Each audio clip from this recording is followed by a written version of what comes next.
I'm 20 and I'm celebrating my 40th birthday. I'm 20 years old and I'm trying to celebrate my 40th birthday to induce a midlife crisis, but I don't think it's working. I got out a cake and then I had 40 candles and I gathered some people around my house that knew me, to celebrate my 40th birthday. I wanted to induce a midlife crisis because I wanted to feel it and to get it over and done with.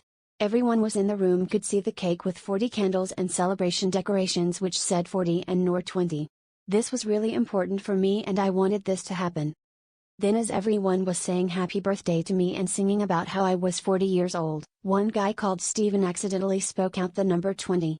I looked at him and he knew that I was angry. I wanted to celebrate my 40th birthday and not my 20th, and Steve had ruined everything. It was his fault that I couldn't induce a midlife crisis. Now I was celebrating my 20th birthday instead of my 40th, and Steven kept saying how I was actually 20 years old instead of 40 years old. I really wanted to celebrate my 40th. Now Steve is my roommate and so I knew how to punish him. I started to collect his mail from the post box, and I would open his letters right in front of him. He would beg me not to open his letters, but he didn't let me celebrate my 40th birthday even though I am 20 years old. As I kept on opening letters in front of Steve, it really started to bother him. Steven shouted at me to stop opening his letter but I said no. I told Steve that I liked opening his letters because it made me feel that I am him, that I now know what it's like to be a loser.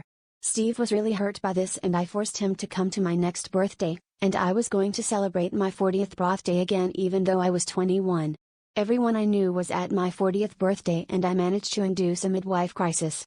Now I know what my co-workers feel like, and with this midlife crisis it really made me lose control of my life. Then in revenge Steve started to open my letters right in front of me and I begged him not to do.